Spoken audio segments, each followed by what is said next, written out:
Te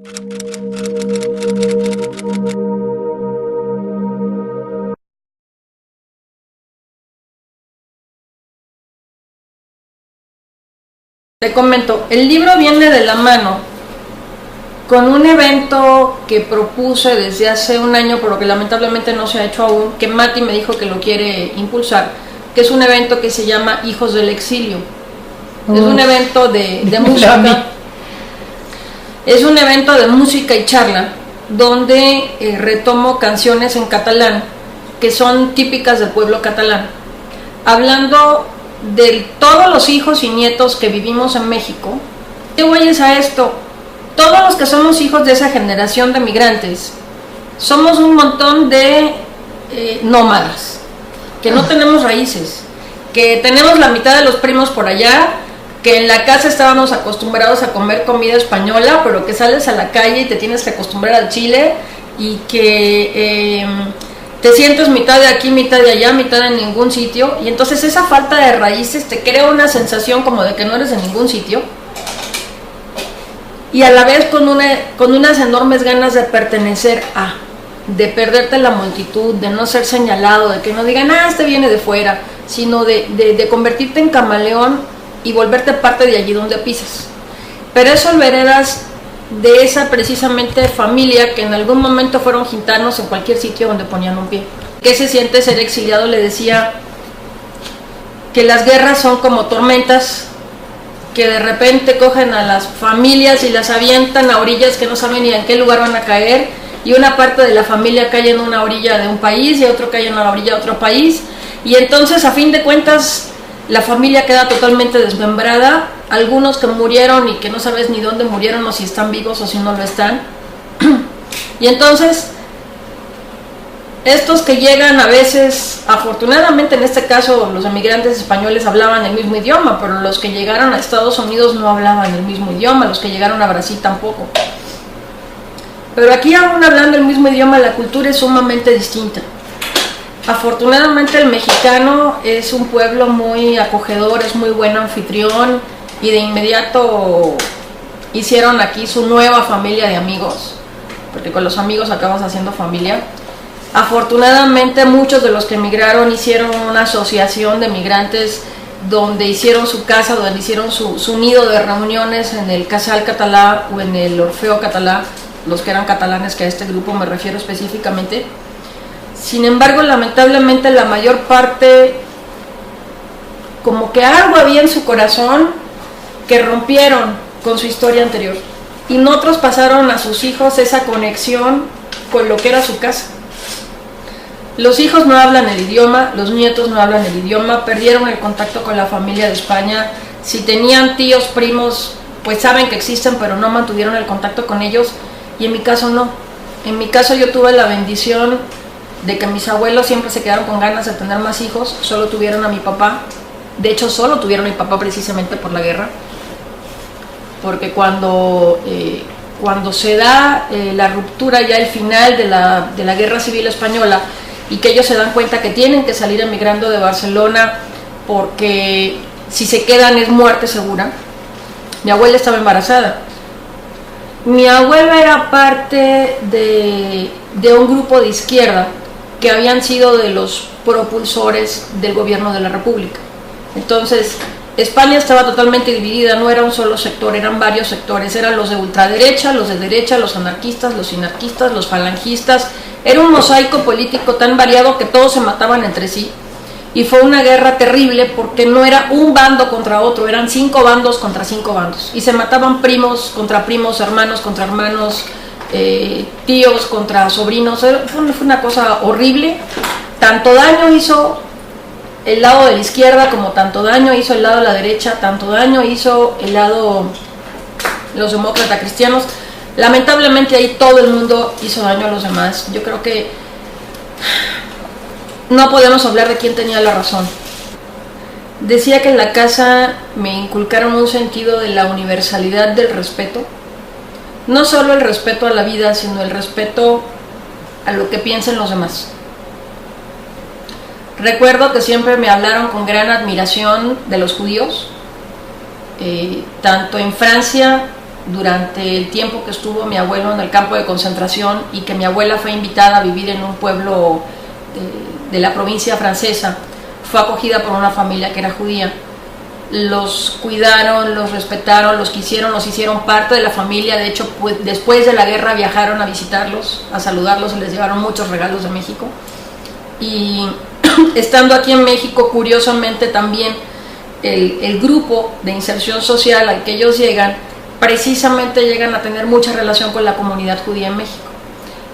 Mi abuela me contaba que muchas de las, o mejor dicho, que la mayor parte de las clientas que ella atendía, ella tenía aquí en Polanco, tenía un taller de alta costura, donde el 99% de la clientela que tenía, todas eran damas de la comunidad judía, y me contaba las historias que ellas le platicaban a ella a su vez. Muchas traían el número grabado aquí en el brazo, y me decía: Isadora, qué pueblo tan fuerte, qué pueblo tan decidido. Dice, después de todo lo que pasaron en los campos de concentración, llegaron a México y llegaron a rehacer su vida y la lograron rehacer muy rápido. Son gente decidida, son gente trabajadora, son gente responsable, y siempre me hablaron con enorme admiración y respeto de todo lo que había pasado el pueblo judío y cómo una vez tras otra había sabido levantarse. Se casa allí con mi abuela era hija de una antigua familia catalana muy reconocida, pero bueno, se casan, tienen allá a mi papá, luego se van a vivir a Barcelona, y estando en Barcelona se involucra en política, se convierte en uno de los líderes de los trabajadores de la Renfe, de Ferrocarriles Nacionales de España, que sigue siendo una de las empresas más importantes del país. Pero en aquel momento él tiene ideas de izquierda, y en ese instante se convierte en redactor de la revista que era La Gaceta de la empresa, que circulaba a nivel nacional, conoce toda España, tiene miles de seguidores, en fin, que lo señalan como dentro de la lista negra de los números 1 para asesinarlo cuando Franco logra obtener la victoria. Entonces, acababan de comprar un departamento, acababan de amueblarlo, y con departamento amueblado y recién comprado tuvieron que tirar las llaves a una alcantarilla para salir caminando. Su madre con 57 años, su hermana con 39 años, él con 37 años, su mujer con 37 años y mi padre con 11.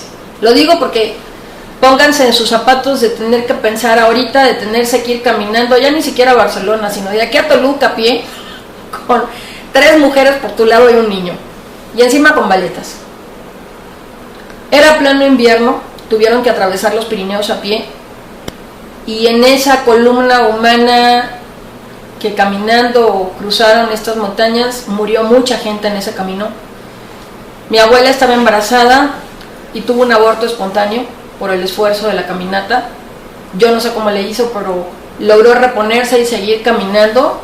Llegaron a la frontera con Francia, y llegando a la frontera con Francia tuvieron la sorpresa de que la policía los recibió como si fueran delincuentes, y les quitaron todo el equipaje que traían, quemaron ese equipaje y a todos los encerraron en barracones que ellos mismos tuvieron que construir de madera, sin calefacción y sin nada.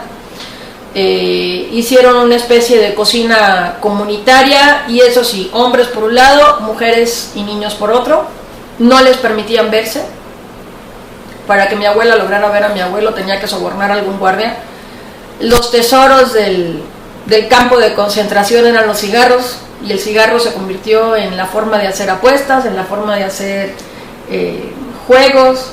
Jugaban a entrenar piojos, como no tenían diversión. Bueno, tomemos en cuenta que en aquella época no había tele, que a duras penas alguien tenía acceso a un radio, y entonces los gusanos que les ponían en la sopa, lo que les daban de comer, decían, bueno, mira, como no hay carne, pues esto es proteína. Entonces se comían la sopa con todo y gusanos. Los piojos los utilizaban como elemento de diversión, se ponían a entrenarlos, a ver cuál corría más rápido, y luego con palitos los iban empujando, y las carreras de piojos, el que ganara, ese se quedaba con los cigarros de los demás. Y la forma en la que la policía les hacía pasar el tiempo era abriendo agujeros en la arena. Hacían cavar agujeros a grupos de 5 o 6 hombres, cuadrillas de 5 o 6 hombres, y los hacían cavar 3-4 metros hacia abajo, y cuando ya lo habían cavado hasta abajo, bueno, ahora vuélvanlo a llenar. Decía mi abuelo que lo que le parecía desesperante era hacer algo tan inútil. Decía, bueno, si por lo menos nos hubieran puesto a construir casas o a construir caminos, hubiéramos sentido que estábamos haciendo algo útil. Dice, pero es que allí no hacíamos absolutamente nada. Fue un tiempo en el cual tuvieron ocasión de, obviamente, reflexionar, de hacer nuevos amigos, de ver la vida bajo un nuevo matiz. Y cuando supieron que la ocupación alemana estaba a las puertas ya había traspasado la frontera norte de Francia, vieron la ocasión ineludible de comprar boletos en el barco más próximo que se fuese a América, que de hecho fue el último barco que zarpó para América, una goleta a carbón. No sé cómo nos imaginaríamos ahorita coger un barco que no tendría más de 40 metros de eslora. Metieron ahí a cerca de 100 personas, todos apretujados, muchos dormían en cubierta, iban niños, ancianos, jóvenes, había de todo. Y además el barco no tenía un rumbo definido. Se metieron y dijeron, vamos hacia las Américas, así como de chiste. Y el capitán les dijo, los voy a tener que dejar en el primer puerto con el que toquemos porque traemos un submarino alemán detrás. Y efectivamente toda la travesía hubo un submarino alemán que los venía siguiendo muy de cerca, y que de hecho cuando este barco toca puerto en Ciudad Trujillo, en República Dominicana, deja a todos los españoles allí, y escasamente a 10 minutos de haber salido del puerto, el submarino alemán lo hunde. Alcanzaron a ver que hundían el barco. Parece que solo estaba esperando que llegaran para tirarlo abajo.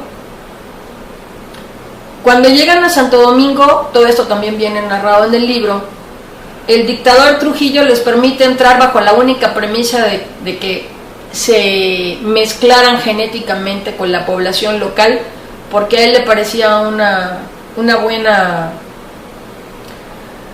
buen añadido sanguíneo el blanquear la raza. Al menos así lo planteó él. Yo lo encuentro demencial, pero bueno. Afortunadamente la gente de República Dominicana los recibió muy bien. Les prestaron machetes para que pudieran cortar madera, para que pudieran cortar ramas, hicieran sus propias cabañas con ramas. Los primeros días durmieron a la intemperie, por supuesto. La gente local algo les llevó de comer. Dicho como se dice en México, los aventaron en el medio de la selva, en un terreno que no era de nadie. Allí construyeron barracones, aunque esta vez a su gusto, y obviamente aquí no había frío, y construyeron una escuela bajo un árbol. Y las clases, para esto los primeros 2 meses de que llegaron este grupo de 100 españoles, 80 murieron de malaria, el 20% murieron de malaria y solo quedaron 80. Eso fue un golpe muy fuerte para ellos porque ya habían creado una gran amistad, ya se habían vuelto como una familia todos los que estaban allí. Uno de los que seguramente el público que vea esto lo conocerá era Juan Grijalvo. Juan Grijalvo y mi abuelo, los dos enfermaron muy gravemente de malaria y mi abuela logró sacarlos de la malaria. Juan Grijalvo siempre decía, le debo la vida a tu abuela. Con quinina lograron curarlos. Y me hace gracia porque mi padre se la pasó desde los 11 años que salió de Barcelona hasta 4 años que estuvieron dentro de República Dominicana sin escuela. Y él feliz, ay, qué bueno, no tengo horarios, no voy a la escuela, no tengo nada que hacer. Y donde por primera vez empieza a tomar clases, obviamente muy informales, es allá en República Dominicana, pero las clases eran enseñarles música, montar obras de teatro, recitar poesías, porque realmente era un grupo tan disímbolo. Había niños desde los de 5 o 6 años hasta niños, entre comillas, de 18, y había que darle clases a todos juntos, porque no había escuela, no había materiales, no había salón de clases, no tenían papel para escribir, nada. En resumen, se ponen a trabajar de lo que encuentran, la gente local los apoya. 4 años completos estuvieron allí. Mi abuelo me decía que el tiempo que estuvieron en República Dominicana fue así como un no tiempo, porque allí no sucedía nada, ni había mayor capacidad de hacer nada más allá, porque me decía, Isadora, haz de cuenta que República Dominicana vivían medio siglo atrás o más de medio siglo atrás que el resto del mundo de Occidente. Estando todos allí, reciben la noticia que una comunidad mormona en Estados Unidos se había enterado de la existencia de este grupo de españoles abandonados en la selva y hace una colecta para comprar boletos de avión a todos los miembros de ese grupo de españoles, a los 80 españoles que quedaban, y les dan a elegir a dónde quieren ir. Dicen, bueno, tienen 3 opciones, o Argentina, o Venezuela, o México. Y no conocían a nadie en ningún lado, entonces estaban así, Tim Marín de doping, güey, a ver, Venezuela, Argentina o México. Y dicen que eligieron México que porque les sonó más bonito el nombre. Esa fue la única razón. A la vuelta de 2 años, mi abuelo ya era dueño de una editorial junto con Juan Grijalvo, la pusieron juntos. Estaban editando una revista que se llamaba México Vitivinícola, de la cual, por cierto, todavía tengo ejemplares. Y montaron una editorial que fue la que posteriormente se convirtió en Editorial Grijalvo, esta editorial tan grande que actualmente está presente creo que en 70 países o algo así. Bueno, el caso es que les fue muy bien económicamente. Mi abuela montó un taller de alta costura que primero empezó con 2 costureras, luego ya con 3, luego con 5. Y este recital lo enlazamos a lo del tema de la edición del libro, que se espera que lo editen ahora en la FIL para fines de este año 2013. El libro se llama Tiempos de Fuego y Exilio y relata toda esta historia que estoy contando de mis abuelos. Mira que hasta el exilio está en el título. Sí, Tiempos de Fuego y Exilio, y el recital se llama Hijos del Exilio, precisamente pensando en estas generaciones de hijos y nietos que nos sentimos un poquito de allí, un poquito de allá, o más bien un mucho de todas partes, y que, como bien dices tú en estos fragmentos de tu libro que me acabas de dar a leer, efectivamente acaba siendo con un corazón universal donde tienes parte de ti en todos lados. Quizá por eso a mí no me dio miedo estar viviendo un tiempo en México, un tiempo en Cuba, un tiempo en España, un tiempo en Chile. Y tú hablabas de la importancia de conocer la Segunda Guerra Mundial porque tú fuiste testigo de resurgimiento del neonazismo en Chile. Pues no solo en Chile, lamentablemente. Yo lo que creo es que no solo en Chile. No solo en Chile. Desafortunadamente en varios países del mundo, en España, en Francia, en la misma Alemania, en Chile, en Argentina, en Uruguay, en Paraguay, hay movimientos de neonazismo que a mí por lo menos me preocupan muchísimo y que creo que sí sería muy importante que la comunidad judía prestara atención a que haya, no sé, elementos de difusión o de propaganda que permitan que las nuevas generaciones tomen conciencia de lo que sucedió para que no se repita. Creo que ya el error y el dolor que emanó y que fue consecuencia de todo lo que se vivió durante la Segunda Guerra Mundial, no solo por el pueblo judío, sino por todos los países que fueron protagonistas de este momento, eso es algo que tenemos que borrar de la posibilidad de que pueda volver a existir. Y sin embargo se está abriendo por el desconocimiento. Dentro de las nuevas generaciones muchos jóvenes saben que existió una Segunda Guerra Mundial, saben que existió un personaje que se llama Hitler, porque lamentablemente se le sigue dando mucha propaganda, negativa o positiva según se vea, pero hay que darles a conocer lo que realmente sucedió para que eso quede exclusivamente en el pasado. Y eso sí me parece, los negadores del Holocausto. Sí, me parece sumamente importante que eso se retome y se enseñe en las escuelas en todos los países, porque hay resurgimiento del neonazismo tanto en México a través de grupos de ultraderecha, pero incluso fomentado en las escuelas públicas a través de videos que ven niños de 10, 11, 12 años y que, ¡ay, qué divertido! Si hay los nazis contra los judíos, ¡ay, sí, bueno, pues vamos a hacer nazis porque los nazis se ven más lindos en sus uniformes de piel! Cuando no tienen la menor conciencia de lo que eso significa y del dolor que implicó, no solo para el pueblo judío, repito, sino para muchos pueblos, la intervención nazi o la presencia nazi. Encima lo ven como algo simpático porque hay una mística detrás del movimiento neonazi. Entonces lo que hay que enseñar es la mística del opuesto, la mística del respeto a la vida, la mística del respeto a las creencias de quien sea, la mística de que somos una humanidad dentro de un solo planeta y es como vecinos que vivimos dentro de un mismo edificio de departamentos que tenemos que aprender a llevarnos con respeto todos los que vivimos aquí, porque todavía no tenemos un planeta de repuesto a donde cambiarnos. Y lo que tenemos que hacer es aprender a vivir y a degustar y a disfrutar la diversidad. En lugar de que la diversidad nos ofenda, tenemos que aprender a admirarla, tenemos que aprender a respetarla y tenemos que aprender a gozar que somos diferentes.